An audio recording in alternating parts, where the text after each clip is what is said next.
It's a pleasure to be here with you. I'm a great fan of the Lorettos for a very long time, and I think that it's a particular honor for me to be here because I find you to be really, for me, you have been the most prophetic voice among women religious, and I adore and admire many women religious and have been inspired by many religious, but I've always thought there was something uniquely prophetic and courageous about the Lorettos. I also love your magical staircase in Santa Fe. So there's that. So if someone knows who really built that staircase and can tell me, I want to know. St. Joseph. Yeah, that's what I think too. I agree. I absolutely. So anyway, so it's really an honor to be here and a delight for me. I was struck on my plane ride here yesterday. There was a woman, corporate woman, and was very chatty because we were very delayed because the pilot's seat broke. And so we were sitting, it was interesting, that was a new one for me. And so we were kind of chatting, you know, and she said, what do you do? And I hate that question because how do you begin to explain what, I don't know what I do. So how do you explain it? And I mentioned I was going to be working with some women religious. She said, oh, I love nuns. She said, I'm Lutheran. She said, but I do she was a consultant for hospitals. And she had all these great stories about working with women religious who were usually in the process of selling their hospital. She was based in Chicago. And she said something that it just strikes me. This is a woman with really no theological education, was not raised Catholic, is very corporate. And she said women religious have a very particular way in which they go about the work of medicine. She said, and I'll never forget it, and it really inspired me. She said they're unique in the way they go about things, deliberate and intentional. And I was really struck by that because that has been my experience. I started this, as probably most of you know, I write a column for the National Catholic Reporter. I've been doing that for 8 years. And I cover a lot of different topics, usually very often women's equality in the church, LGBT equality in the church. That's really a lot of what I do. But I got interested in the future of religious life when I was doing a consultancy for Catholic Charities place. Cardinal Dolan didn't know I was in the building. Oh, what's happening to my mic? See, I say Cardinal Dolan and everything goes to hell. I blame him for this. And I was studying shelters for new mothers, homeless women who were homeless who were new mothers, and all of them were run by women religious. And I was taking a look at what they did and the quality of we were trying to argue with the city that these organizations, because they'd been doing the work so long, deserved better grants and better money and better treatment because they really had a legacy in the city of doing that kind of work with homeless women. Anyway, what I began to realize was that there was that very intentional, deliberate way in which women religious did work with the homeless in a way that the more standard nonprofit social service agency didn't. And I started to reflect on what that was. And in order to sort of put words to what I thought it was that women religious brought to this kind of work, I had to think back to my own time when I was getting my Master of Divinity degree. I went to Yale, and when I went to Yale, it was the first time I had met Protestants in my life. I know. I grew up in Queens and on Long Island, and if you know those areas of the country, everyone is either Irish or Italian or Jewish.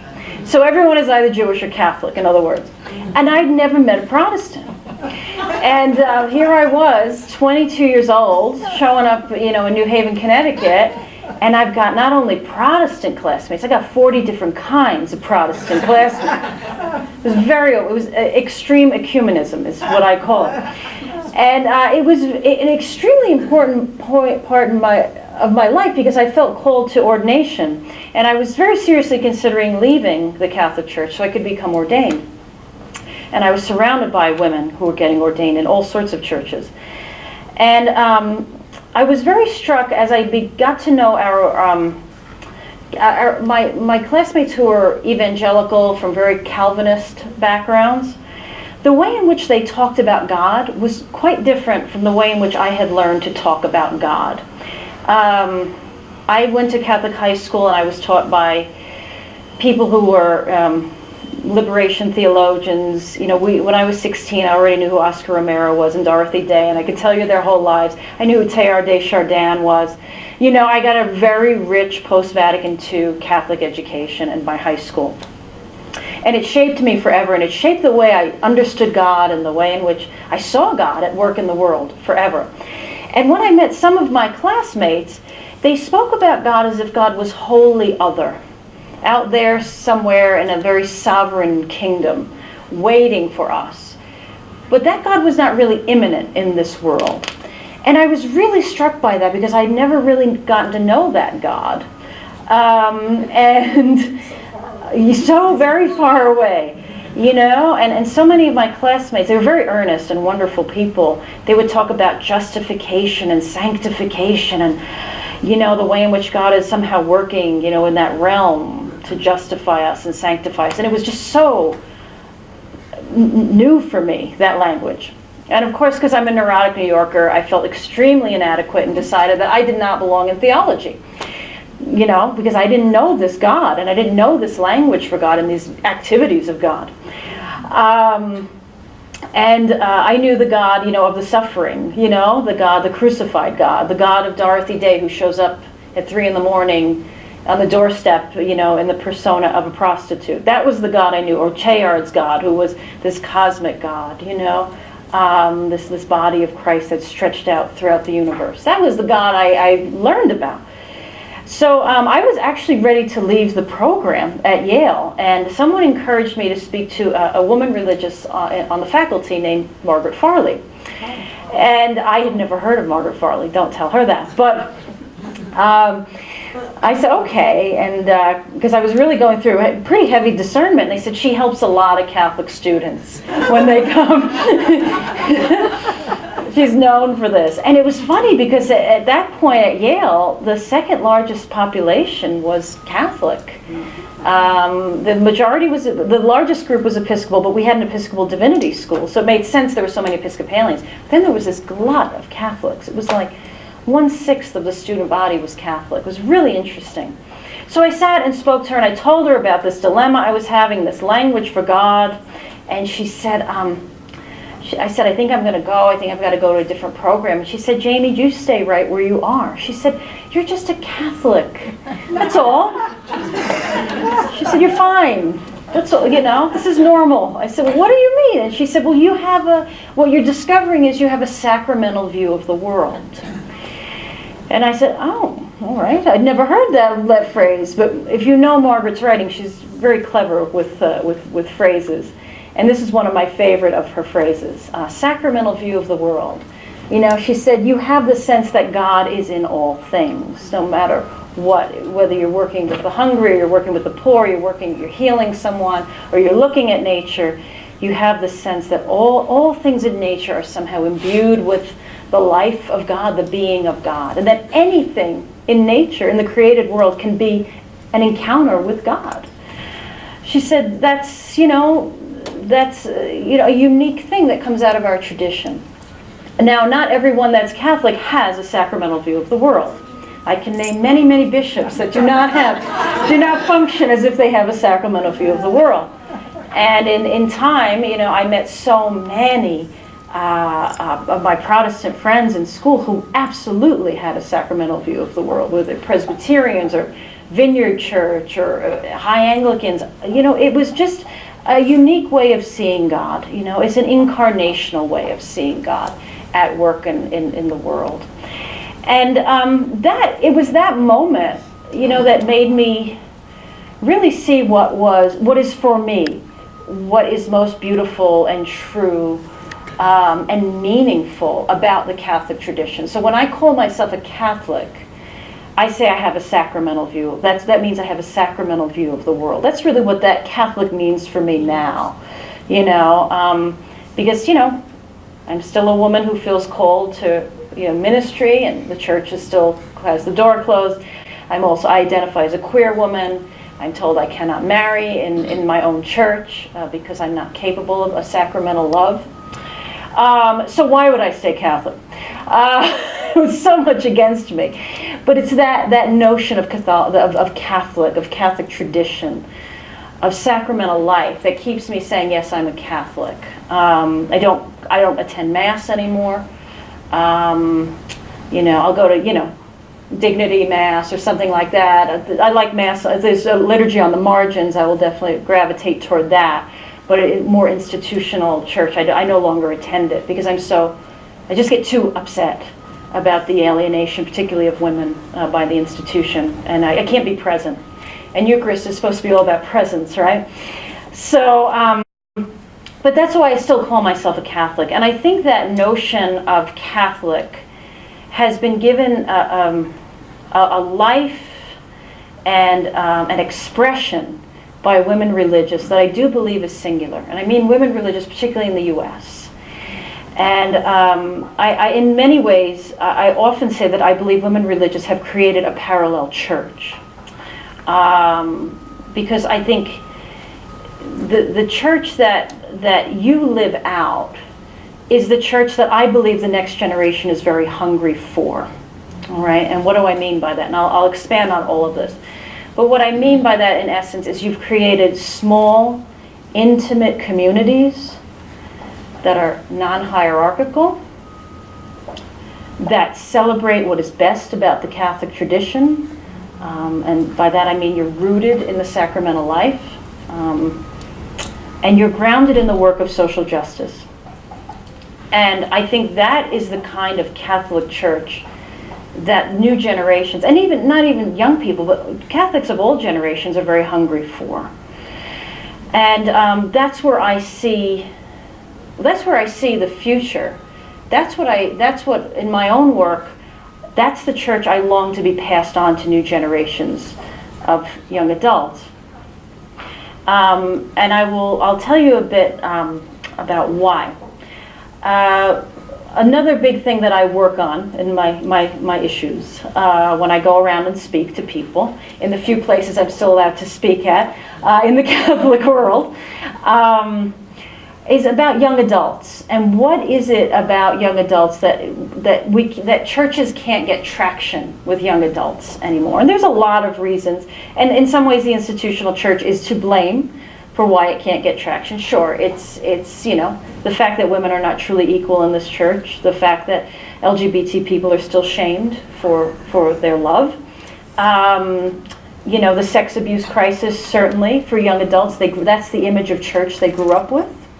That's a pretty damaged view of church, especially for a generation of people that already has authority issues. So there are definitely some forces in the church that are working against them. But I think there's a larger issue also at work here that actually has nothing to do with the church and not much to do with what women religious are doing wrong or what the institutional church is doing wrong, that you can't get this traction. I think there's a larger socio-cultural issue at work here, and I want to talk a little bit about that with you.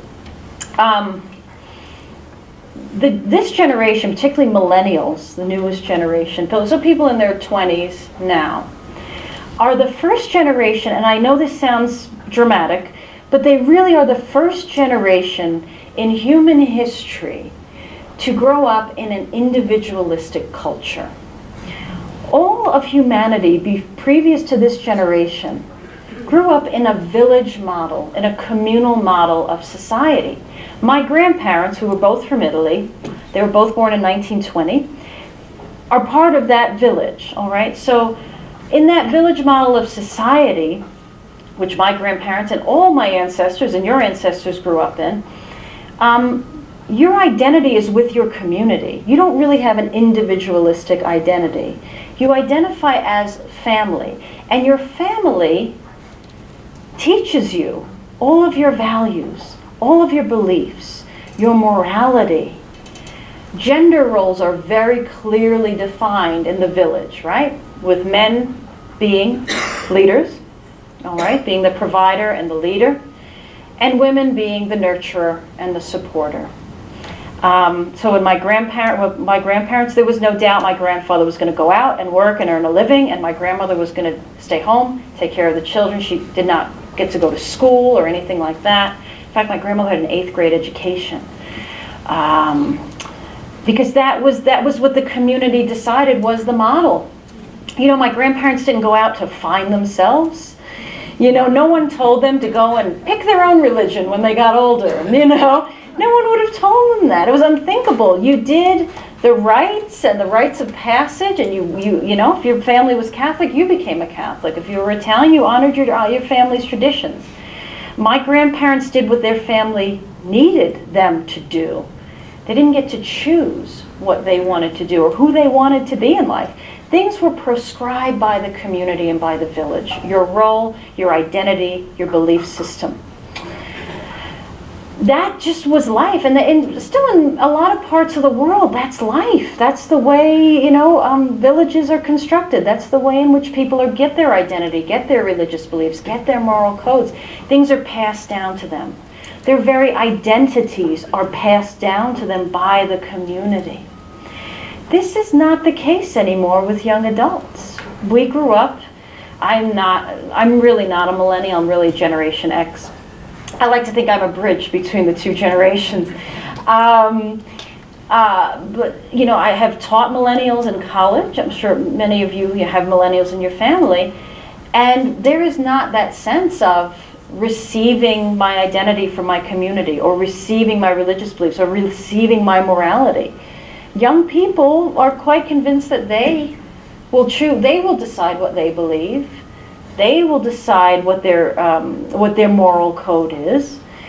And in fact, they don't even inherit a community the way all other generations did. Young people today have to find their own communities, create their own communities. That, I think, is the most challenging aspect, particularly for young adults, is there's no built-in support network, there's no built-in community necessarily, the way there was for previous generations. It's a great challenge to have to find your own community. In many ways, young people are very much on their own. They're very independent, and they want to be independent. They believe their opinions are sacred. They grew up in a web-based culture where they could have their own blogs, they could write up their own opinions, they can tweet out what they think. This is the opposite of a village model where, you know, you said what was right for the family, you said what was right for your community. I mean, it's such a when I think about it, it's such a clash of cultures with the Roman Catholic Church, which still tries to control the way people think, which still tries to, you know, protect Catholics from information all of the time. You know, so someone like me or John Deere or Joan Chittister can't go and speak in a Catholic church because we might say something dangerous. As if people don't have access to information today. You know, bishops act as if people don't have access to ideas. It's really remarkable. And then you have this generation that grew up awash in ideas, and awash in religious ideas, and awash in moral ideas. And they have to really discern this stuff for themselves. It's pretty remarkable. No one's really passed on a morality or a moral compass by and large. Or no community has, and no village has. So many young adults have to sort out everything for themselves. And with religious belief, it's particularly challenging because there's such a marketplace for religious belief, right? It used to be your religious beliefs are passed on to you by your family. Now, there's all these different entities competing in a spiritual marketplace for the minds and hearts of people, whether it's Zen meditation or yoga or Oprah's Super Soul Sunday or the evangelical church or the mega church or some, you know, bishop that's alive from the new evangelization. Think about all of these competing systems that are trying to attract the spirits of particularly of young adults, many of whom did not have anything passed on to them, many of whom had parents tell them, sort it out, figure it out as you get older, decide what you believe. It is such a radical departure, you know, in human history. And we are really at the, you know, faith, you know, 1.0 now with young adults. It's a grand experiment. It really is a grand experiment this whole, new idea of choosing one's own faith. But the impact it's had on traditional religions is almost hard to grasp. Because for the first time, religious communities, institutional churches, have to compete in a marketplace against other ideas and other systems and other practices. They never had to do that. In my grandparents' generation, even my mother's generation, the church didn't have to woo you. It didn't have to be sexy. I hear all these ideas, well, the Catholic Church needs better preaching, the Catholic Church needs better music. Oh, please, it never had to do that before. My mother went to church because she was told in her pre-Vatican II lessons the fate of her soul depended on it.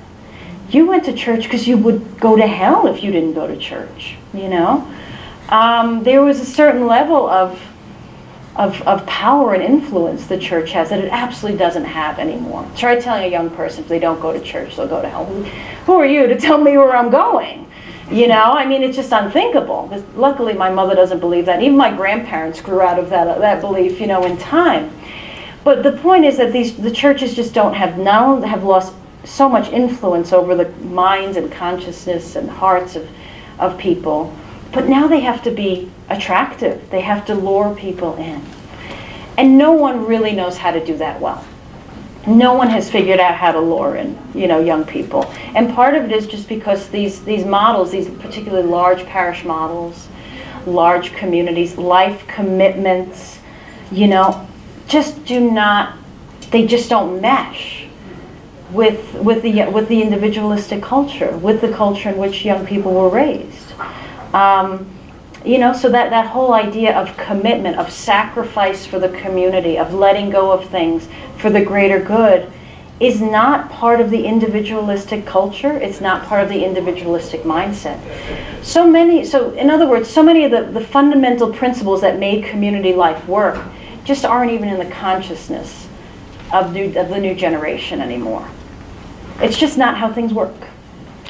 Now, the irony is that, especially for millennials, the individualistic culture is so individualistic that there is an interesting deprivation, I think, at work for young adults.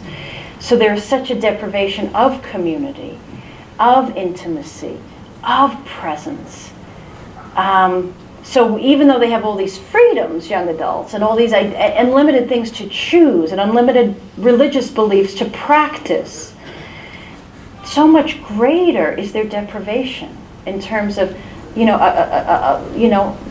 sound, good, ethical ideas, religious practices, a really authentic spirituality, the gifts of community, the gifts of presence. They're so hungry for them because they're not built in anymore. One of the biggest losses is the family meals. Now there are a lot of families that do try to have meals every night or several nights a week, but even that is such a loss of presence. Not just sitting and looking each other in the eye and talking about how your day was. The way in which we communicate now, this very fractured way in which we communicate on email and text message. There has just been, the conditions for presence have really eroded. And I think the new generation really feels that in a particular way. So even though, they have all this freedom, that hunger for community is great. Why? Because they have to find their own community. So they can communicate in so many ways, through the phone and their email and all this, Facebook messages, but the presence isn't there. So I think that there are some real opportunities because there is so much deprivation. And I think that, I'm not sure the institutional churches will be very good at meeting those needs, but I do think the model of church that has been, developed in this very rich way by women religious in the U.S., I think has a lot of potential to really feed and nurture new generations of people. I really believe that. Because it is your model of church, I think, that they can really benefit from. They can really benefit from. And I think particularly of young adults who are doing the work, the traditional work of the church, the work that women religious did for the last 50 years. working with the poor, working in domestic violence shelters, working with the homeless, working in the prisons, farming. I'm always astonished that so many young adults are doing the traditional work that you did. You know, they're doing the work, but they're not doing it out of this very rich model of support and community and spirituality and charism that you had, that I think really sustained women religious. You know, as you know, women religious have they go to the darkest places and the most broken places. And your hearts are routinely broken open by your work. And my sense is that having community, having that built-in support, having prayer, I think really sustained you in many ways through, you know, going to those hard places. So many young adults that are doing social justice work now burn out within a couple of years. You know, you really see that they burn out because there's nothing to sustain them. There's no community, there's not presence, there's not prayer, there's not the ability to discern and talk, you know, about the work. There's not, you know, even an examination of conscience. Like, where did you see God in that disastrous thing we saw today?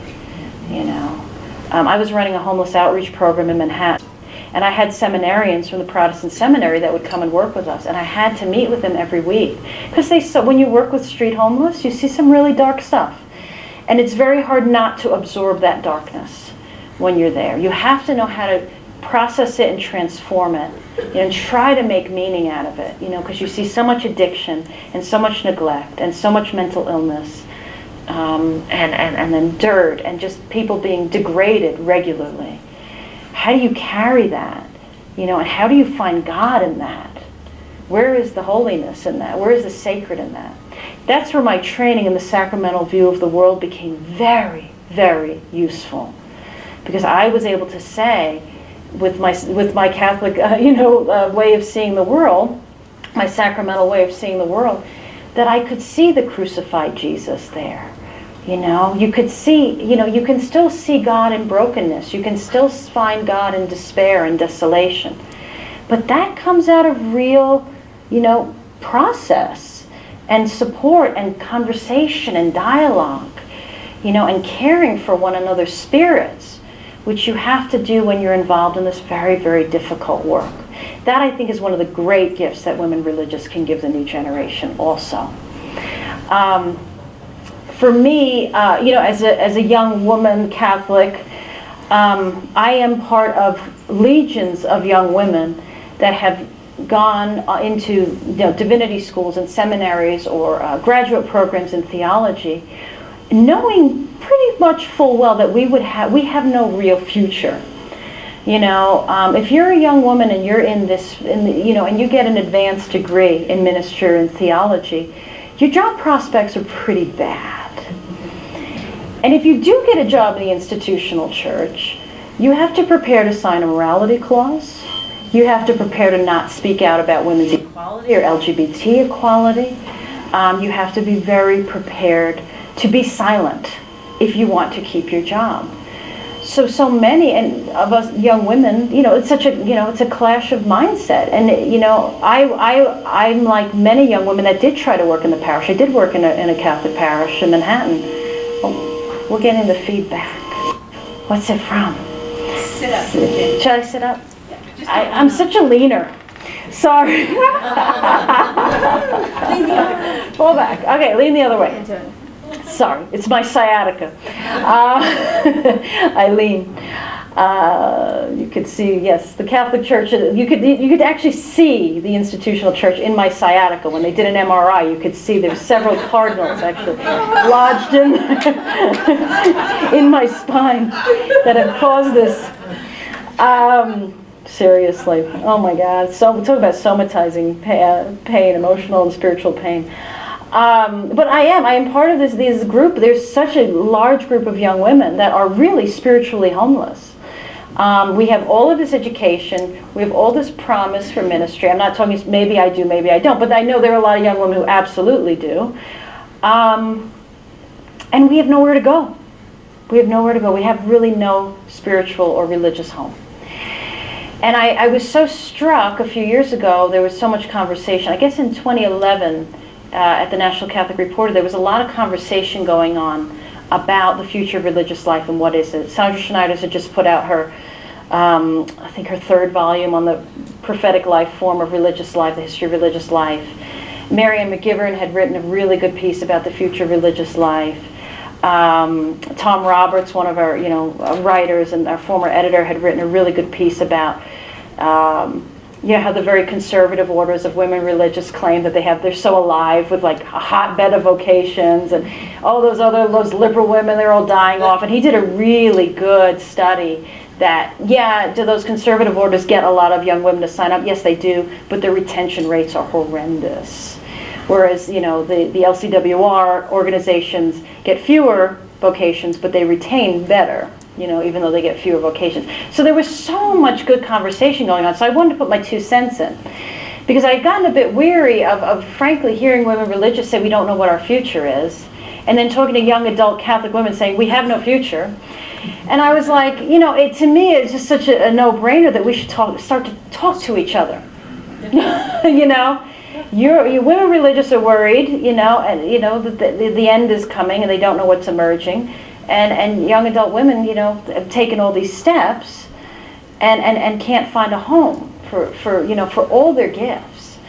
So it strikes me that, and young men are definitely in this category. Many young men who have gone on to do seminary studies and theology and have been very disillusioned by the institutional church as well, because of its homophobia, because of its misogyny. They're in solidarity with women and LGBT people. They too are adrift and feeling lost. So what are the creative ways that we can talk to one another, these 2 generations? Because I really feel quite convinced that there are many young women and young men who are educated, who are passionate about social justice, who want to live a sacramental life grounded in a tradition that's greater than themselves, who can further your ministries and who can further your missions and who can preserve your charisms and find life and sustenance in them that they otherwise cannot find, that no one else is providing for them. So what I've been trying to do is try to invite some sort of dialogue between women religious and this new generation, particularly of young adults who are in their 30s, or even like me heading into 40. Because I think one of the things also about the individualistic culture is that young people are making life commitments much later in life. The adolescent phase, which, I think about my grandfather when he was 18, he was going to war. When he was 20, he was back from war starting a business.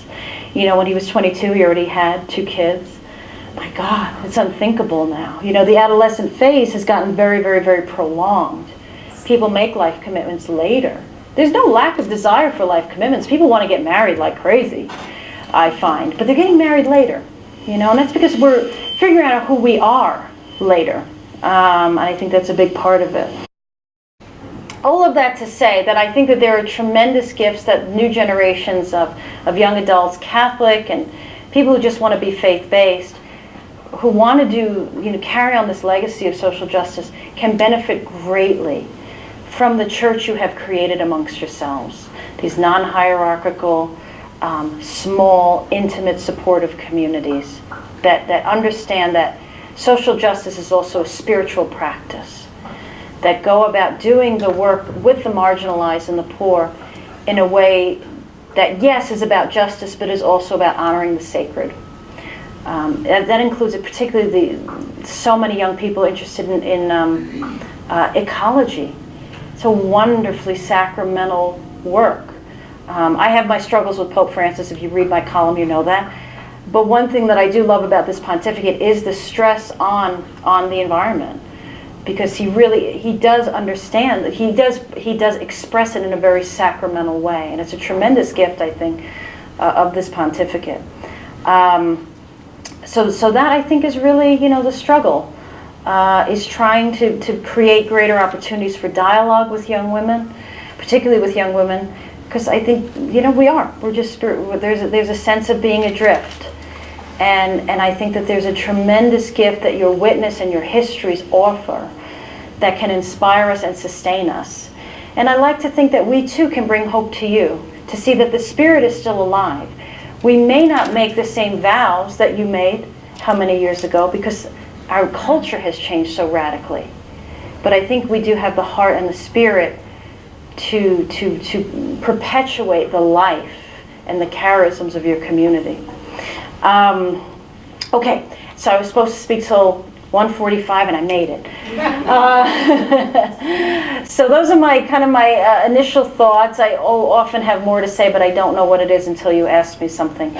So at this point, I think we'd like to invite some questions. Good, and just to give you, I'm Anna Coop, and I'm a sister of Loretto, and I'm facilitating the afternoon. If you have any suggestions about how it might be done better, you can let me know. And so we'll have some dialogue until 10 after 2, and then take a break till 2:25.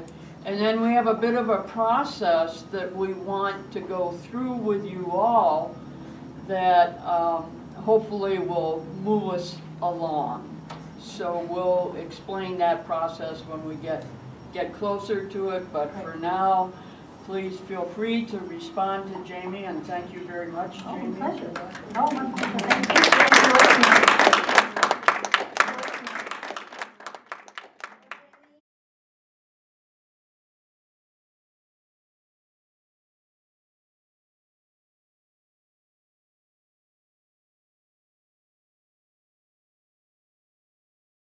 Well, I think about this a lot, and I think it has to start with dialogue, between intergenerational dialogue, and there just hasn't been a good setup for that yet.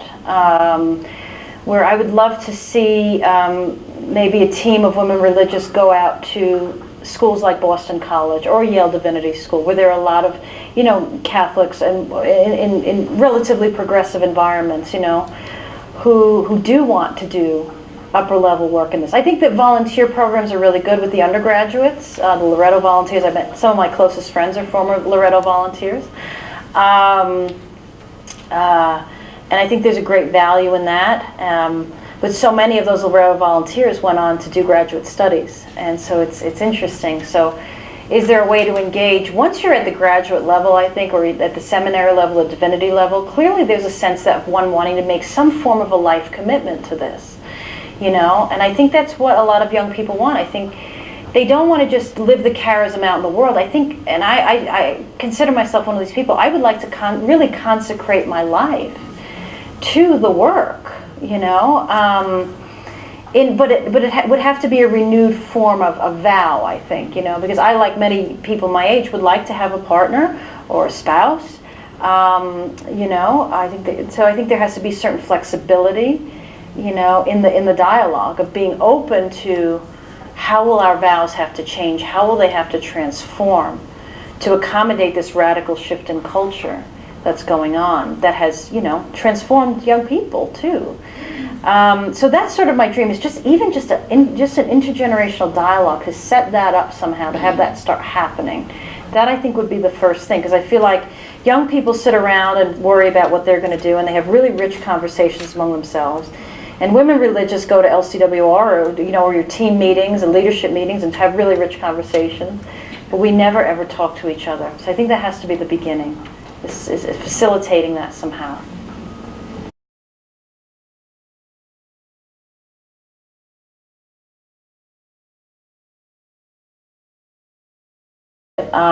Richard Rohr talks about a container, that people from previous generations grew up with, a container, like a basic notion of their faith, their practices, that was sort of inculcated, whether they wanted it or not. It was just part of the growing up process, and that's a gift of community, and that's a gift of the old form of religion, is that you still grew up with some language and some sense of practice and some inculcation around faith, and young people don't necessarily have that anymore.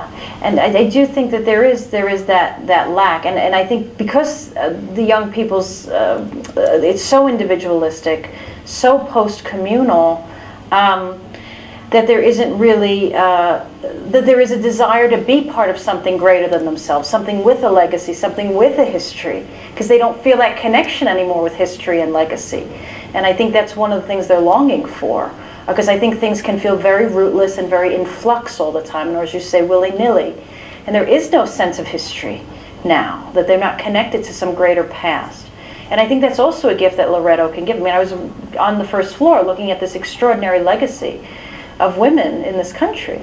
And I think that would be very powerful for young adults, to be part of that. So that's also very significant. You're right on target about something that's lacking that I think can be taught, and that young people can find their place in that if they're taught. I think that history is attractive and that tradition is attractive. So yeah.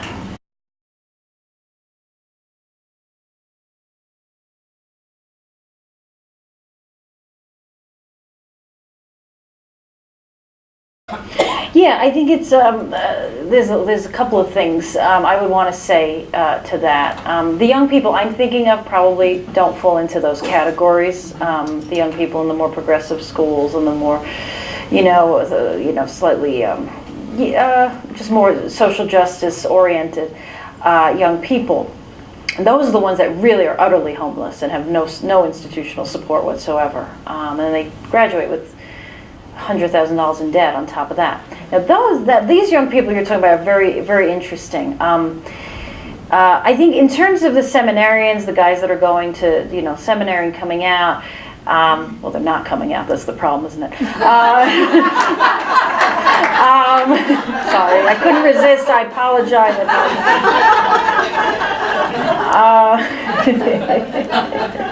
I think the seminaries offer a hideaway place, whether it's for sexual repression things. There is that. I mean, it's real. We have to name it for what it is.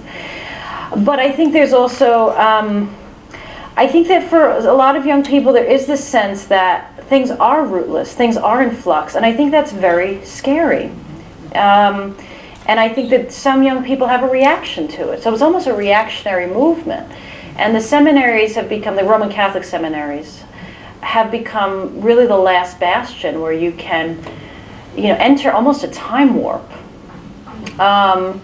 in which the world is still a black and white universe, and there's a big daddy at the top who has all the answers.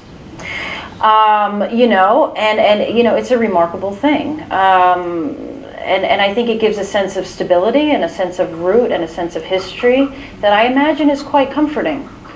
I very often liken it to this country in the early 20th century when so many there were waves of immigrants that came in, and many of them were Catholic.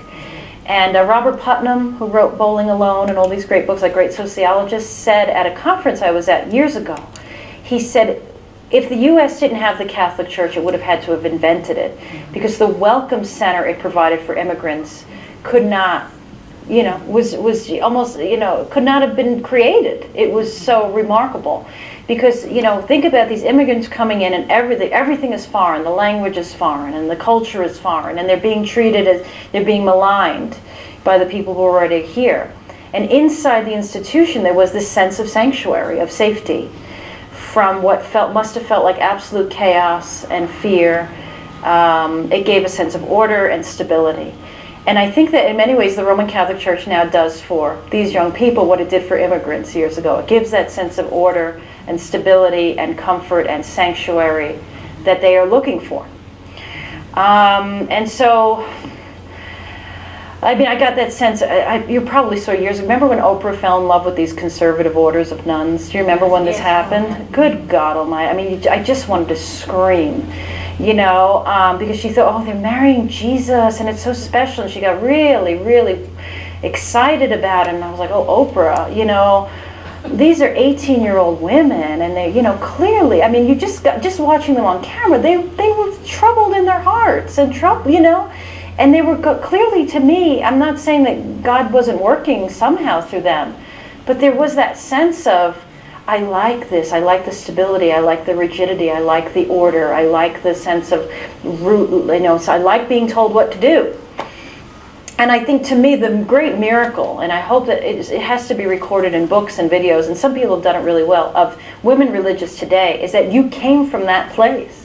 Didn't you? Yeah? You all started before the 6th man. Most of you started. Janine Gramick said this.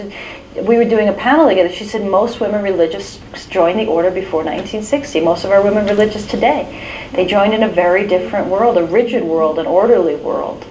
And this extraordinary evolution that happened, that you all propelled forward, thanks in part to Vatican II, but thanks in part to the freedom you were given and the empowerment you were given,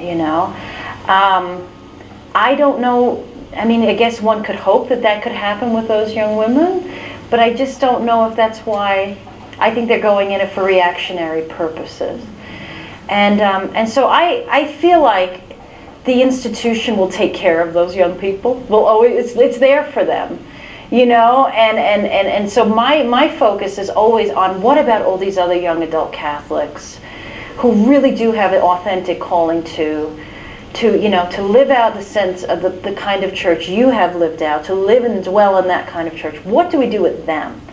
I think we get very preoccupied with the conservatives, and we give them more power, I think, than they deserve, just kind of like a lot of Catholics give the hierarchy more power than they deserve. What is our calling? And I think the calling for women religious, LCWR, those communities, is to really focus on those young Catholics that want to live out the kind of church you have modeled and developed and created. That's my sense. Because they don't want certainty, they don't want absolutes, they don't want a black and white universe, they don't want some man stepping in from some cathedral to order them right and tell them what to do and how to think. It's ridiculous, but the Spirit is working in these young people in very special ways, but they have no support and they have no resources. And so that's where I think the calling has to be for women religious, is to engage them and yes, to offer them resources and to offer them support. I think this form of church will evolve. I don't know. This form of church, not the I don't know about the institutional church. I really don't. My job is to obsess about what the Pope says, part of my job, about women and LGBT people, and there is absolutely no movement on those issues because there's no movement on the theology, too, and because it's so anti-sacramental. So you have this Pope, Pope Francis, that has such a sacramental view of the world when it comes to the poor and the marginalized and the earth, but it comes to women and LGBT couples, there's no sacramentality there whatsoever. Do you think it's because it's just not the right time yet? Maybe for them. Just curious. I suppose it is, but but I'm not willing to be patient with it. So that's the gift you bring. You're not willing to be patient. Just like so many young people that have no patience for it. You know what I mean? And so that's why I think this form of church has to have a life. It has to be nurtured and nourished, because there are people who are called to bring it into fuller life, to continue the evolution you started. So I tend not to get preoccupied with what's going on, because they've got the money and they've got the land and they'll take care of themselves. But what about all this diaspora of Catholics that are very hungry for meaning in sacramental life, and to do this work, and to carry forward and preserve what you have done?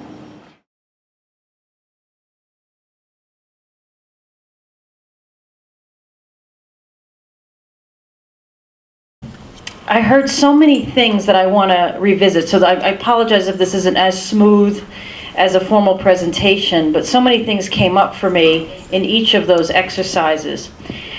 So I'm trying to figure out which to respond to first. Maybe I'll share, Sally asked me at the break, do you have a model? Have you actually seen all of these things you've talked about? Have you seen them practically applied or incarnated or worked out in any way? And I'm happy to say I actually do have a model to speak about. And so maybe I'll start with that. I have a very good friend in New York, and we've been friends for many years, named Karen Gargamelli. And Karen was a Dominican volunteer in New York. She later became a lawyer. She did legal aid for many years. She had a dream, and it's a dream that she and I shared, and of creating a new form of religious life.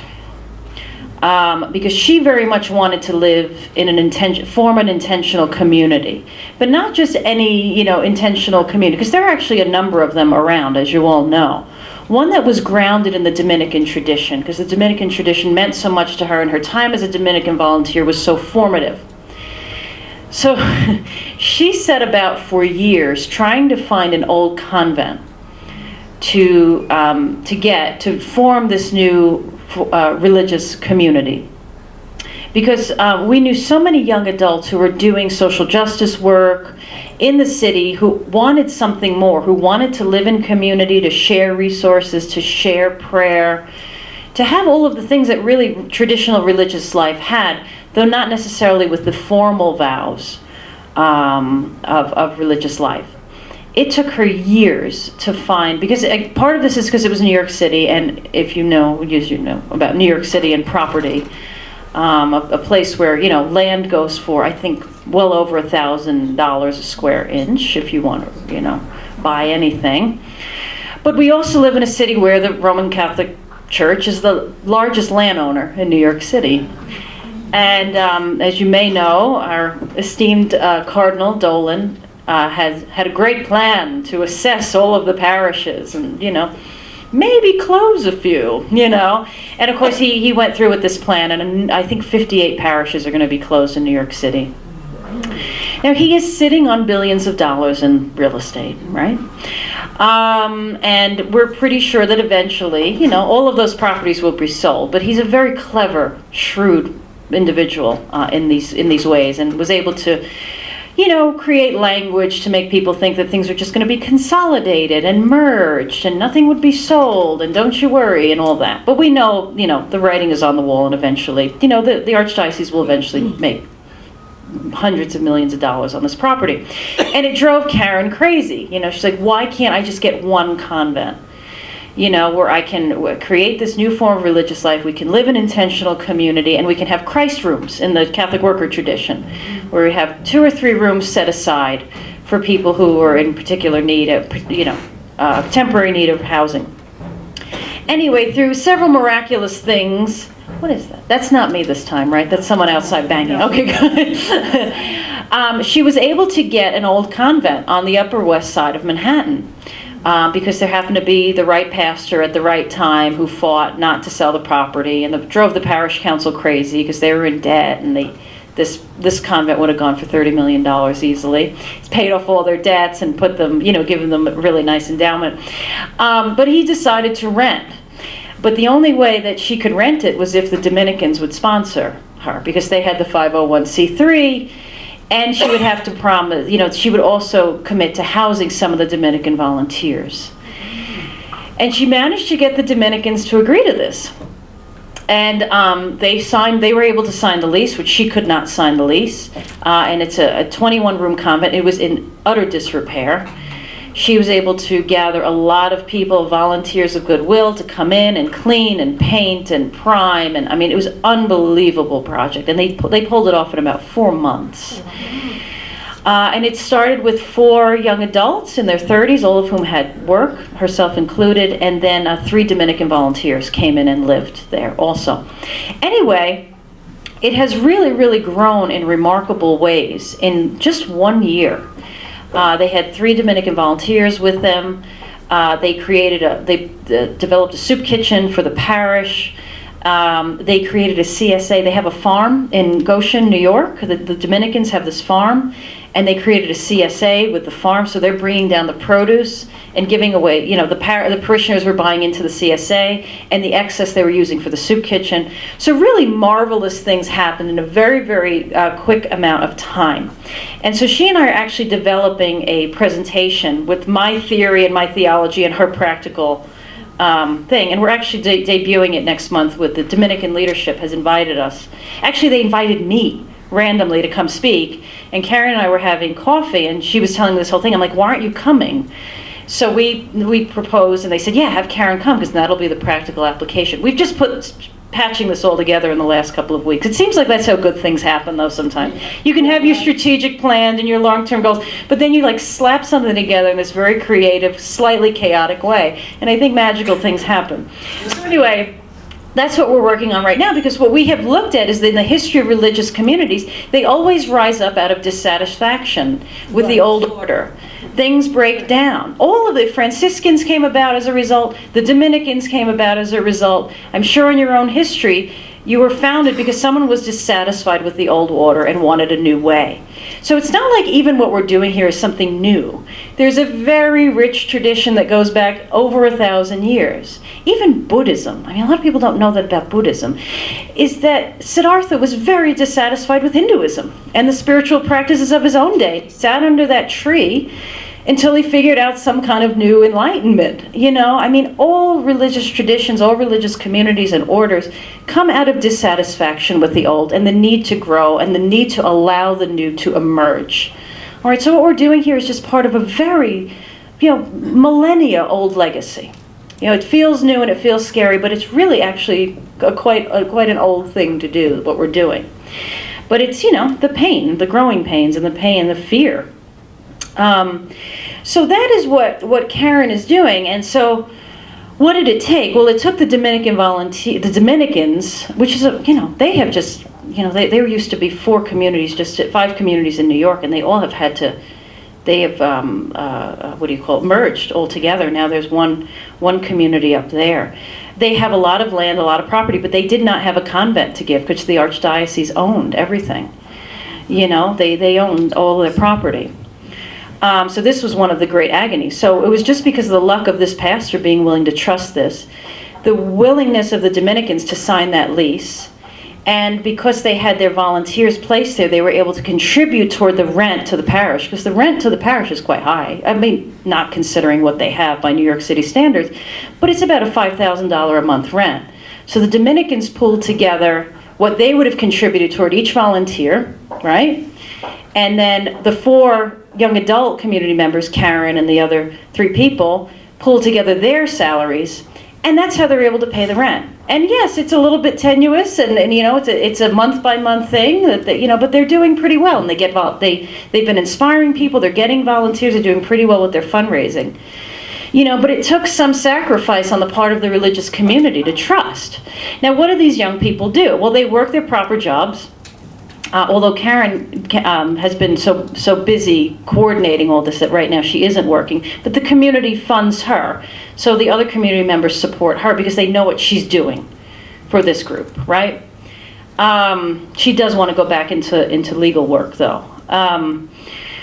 But she's a foundress, basically, in some ways, and so it's a pretty busy time, So they work their proper jobs. They have 3 Christ rooms that they have offered to people who are in need. One woman, is seeking asylum. Another woman just had medical issues and needed a place to be for 6 months. They have a committee that they vet who new community members in and who will be in the Christ room, so that there's accountability. They meet with the sisters. The Dominican sisters come once a week to pray with them or teach them something, whether it's evolutionary theology or something about the history of the Dominicans. And they meet and they make that commitment to schlep down from the Bronx or Long Island to Manhattan. This is no small thing, people. It's easier sometimes to get to Azerbaijan than it is to get from the Bronx to Long Island. I'll just put it that way.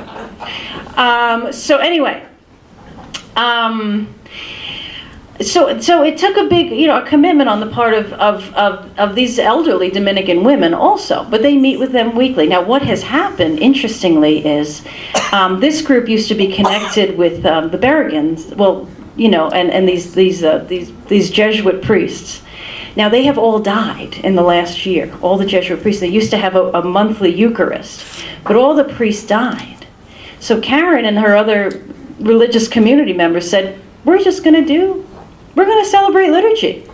So they actually are celebrating liturgy in their own house church without a priest. Now that's highly irregular, isn't it? And I'm sure if the Vatican found out about it, they'd be upset. But right now, that's what's happening. And the Dominicans have been like, do what you got to do, and make it, do what you have to do. So they're even celebrating Eucharist, they're preaching. The Dominicans come in and teach them preaching. They are the order of the preachers, as it is.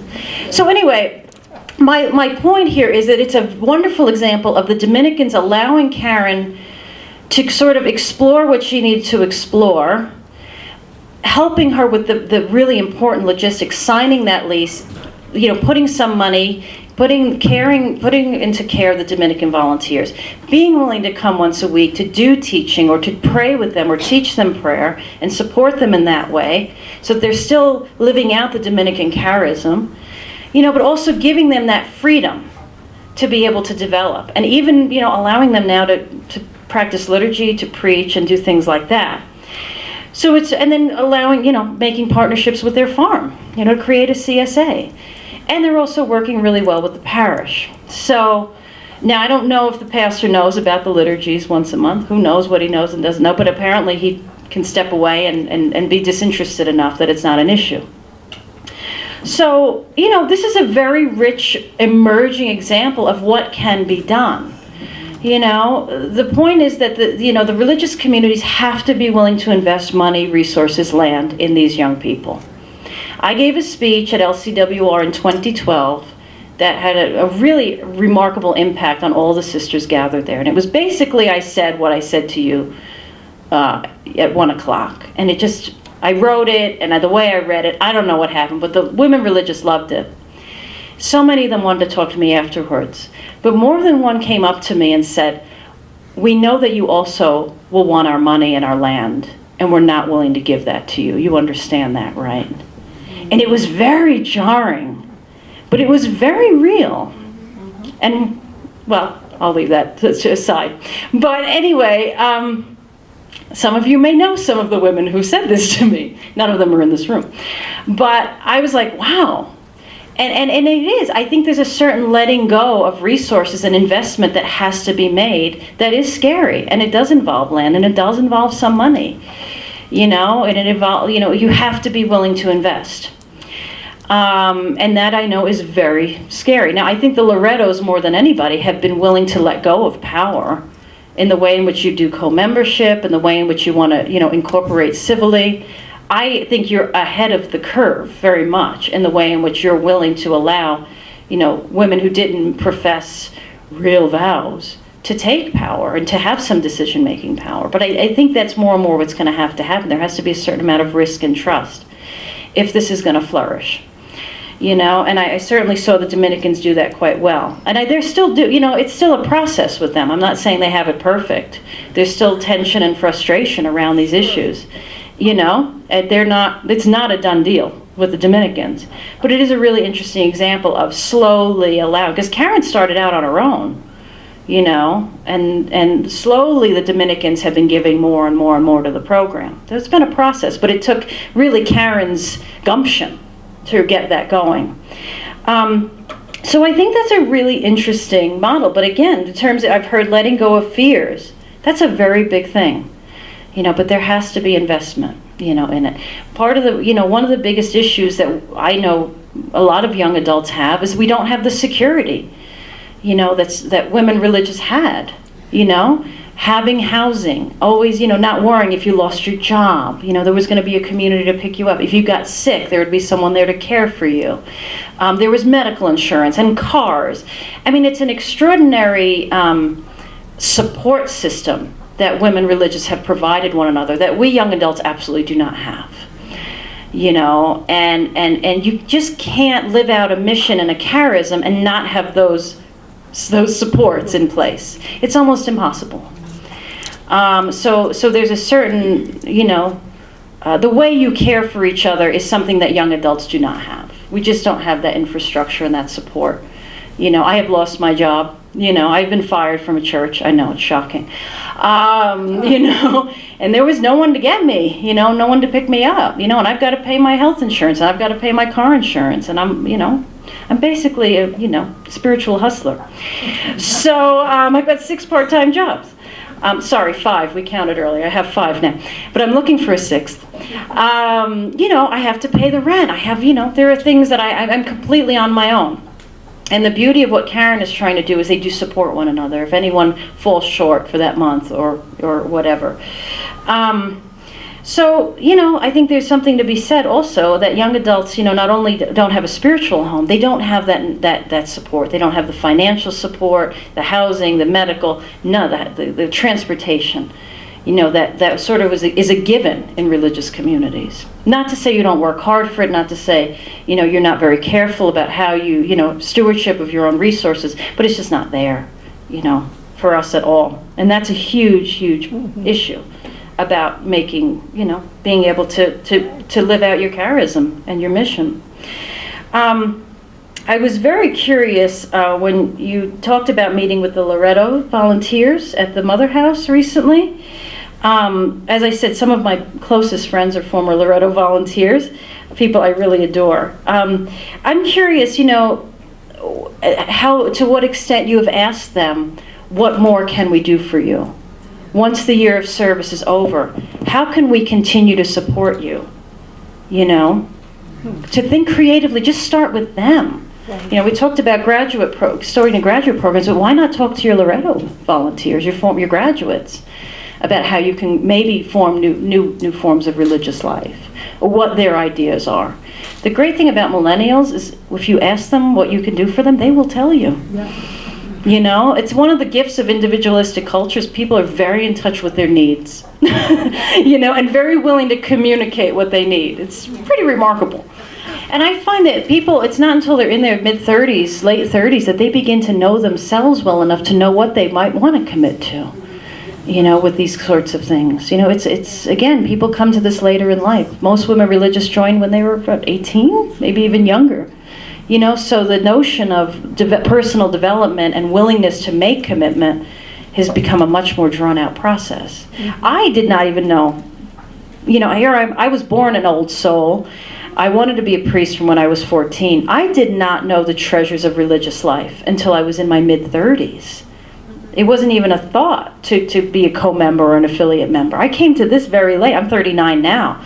I would say when I was 34, 35, I started to say, wow, that could be something I could do and be very happy. And I find now I'm only happy when I'm in places like this. So, it tells me something, that I feel happy and at home. I have felt more at home here in the first 10 hours than I felt in most churches, So, but it took even me, who's been a theology nerd and a church nerd from 14 years old, to realize the richness of community life and religious life. So people do come to that aspect later. And I think one of the hard things about the volunteer corps, they're still quite young, they're in their early 20s, but I feel like you plant seeds in those young people that stay with them, and I think it's important to keep asking them, how can we continue to serve you? What do you need? What's emerging for you? Especially the ones that go on to graduate study in theology, and I know several of them that have. It strikes me also, I wrote an article a few years ago about guerrilla communion in Washington, D.C., and I was struck thinking about it that at least one of the people that developed that was Katie Jones, one of your Loretto volunteers. Yes.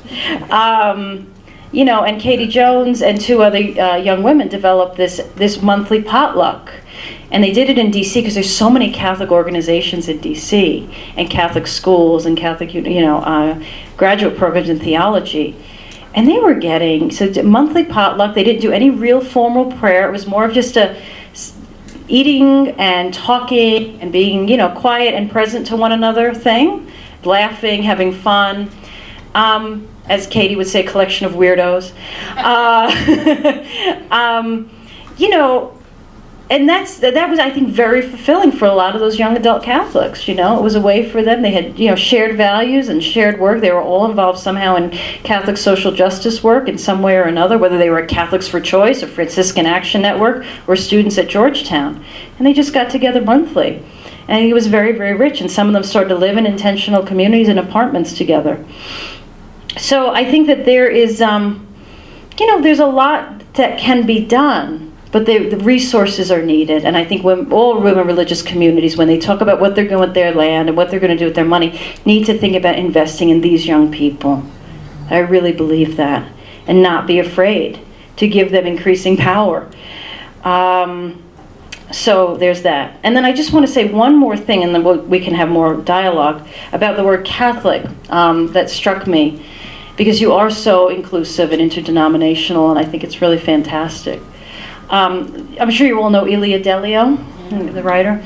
So her most recent book, Making All Things New, she expounds on this idea of Catholic as being rooted in the word katholikos, the Greek word. So she demythologizes this idea that Catholic means universal, right? And she goes reaches way, way back into the history of the word katholikos. It's a Greek word. So Catholic is based on a Greek word, right? Katholikos, which means, and it was used before Jesus. It was used by the ancient Greeks, and it always meant a movement toward wholeness.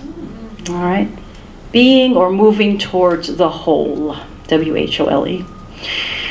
And when Latin became king in the Catholic Church after Constantine, and all of the Catholic Church became affiliated with empire, and all those awful things happened, and we moved from being a cosmic religion to a legalistic religion, a religion of empire rather than a religion on a faith on the margins. When that happened, everything got translated into Latin, and Catholicos got translated into universalis. And that's where we get that word universal. And the problem with the word universal is it evokes a sense of conformity, right? We're all universal, literally universalis means moving toward as one. So there's a sense of conformity about that that's quite different from the word katholikos, which has much more of a sense of moving things toward the wholeness, of mending things. Ilia calls Jesus the whole maker. That was what salvation meant to Jesus, to bring all of humanity toward greater wholeness, to heal what's broken, to heal fragmentation. So what she says is, the problem with the history in this book, Making All Things New, she says, the problem is the Catholic Church became so left brain, so legalistic, so much about orthodoxy, and it just betrays what Catholicos really means, which has to do with being looking at faith with an eye toward the cosmos, of moving toward greater wholeness, of making one another whole. And to me, that really speaks to me about sacramentality, what I'm trying to talk about, seeing the holiness in all things, and wanting to, as the Jews say, tikkun olam, repairing the world, seeing the sacred in all things and moving it toward greater and greater wholeness.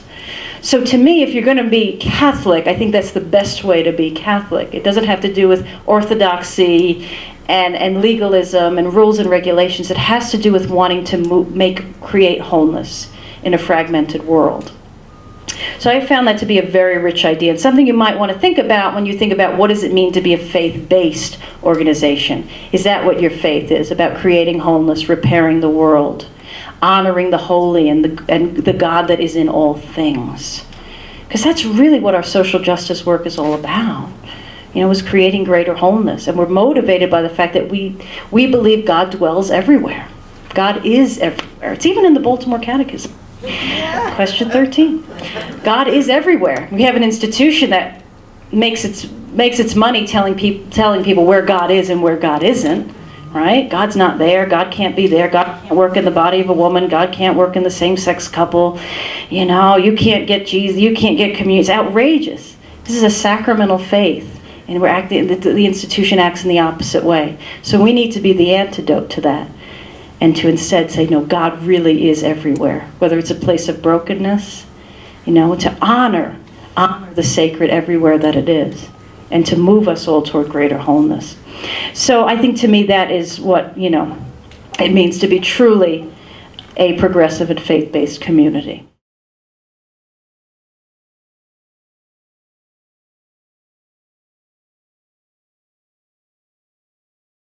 Yeah, it's awful.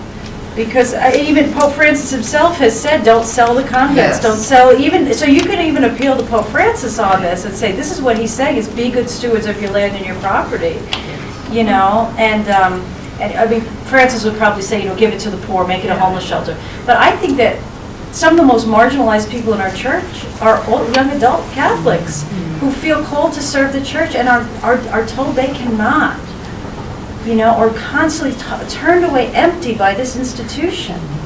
And their hunger and their desire to serve the church and to, and to carry forward the missions of women religious is so intense and so ardent, and they're constantly turned away empty. So to me, it's like, yes, help the poor, help the people developmentally disabled, absolutely. But we have a marginalized community within our own church, and that is these young adult Catholics who have no spiritual home.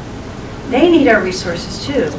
If we want to move forward the mission, that's going to be how you do it.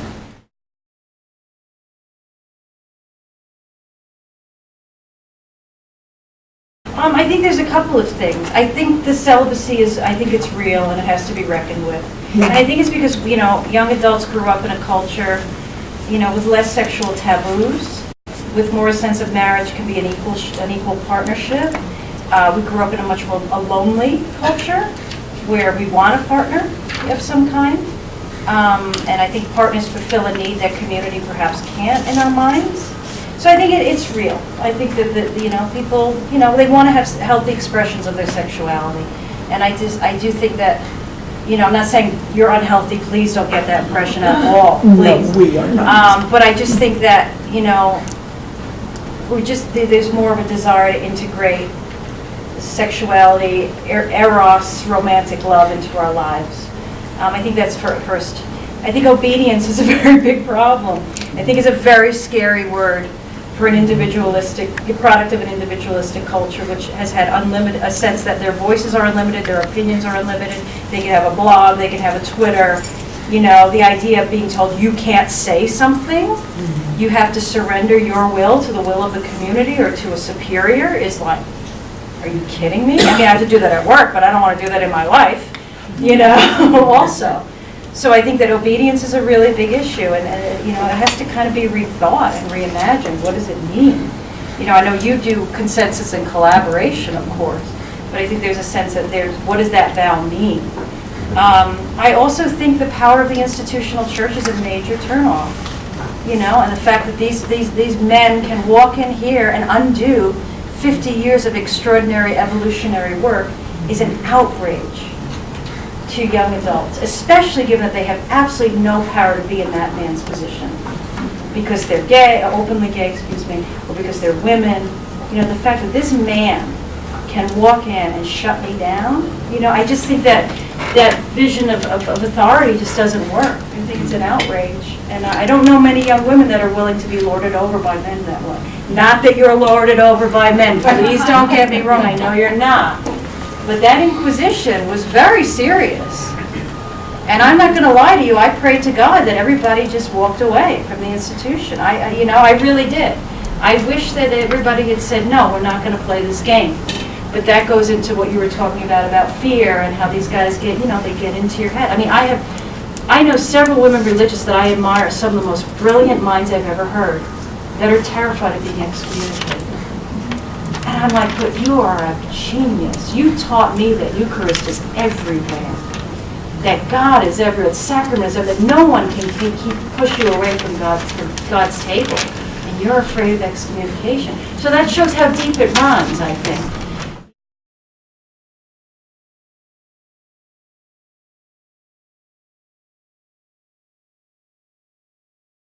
There is a rabid desire for marriage among a lot of young adult people. So clearly the idea of making life commitment, there's some appeal to it, but it's to another person, right? Right. But the life commitment to a religious community, I don't know. I think it's so countercultural now. Right. It's so foreign.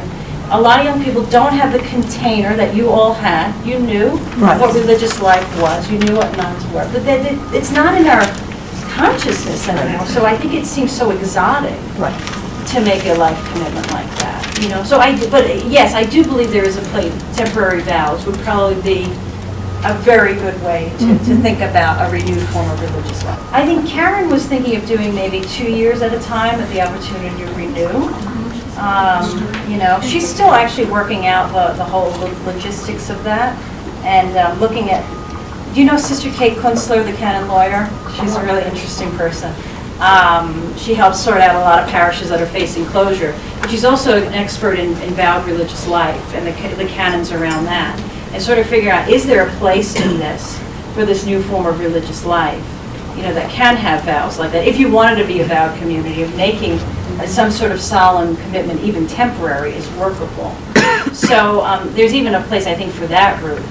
But yeah, I think the idea of life commitment, especially to a community, a religious community, is very overwhelming and scary.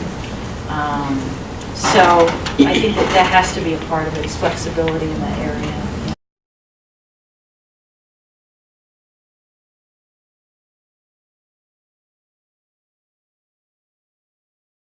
So, thank you all for coming and. Thank you. Thank you. Thank you, Jamie. Thank you.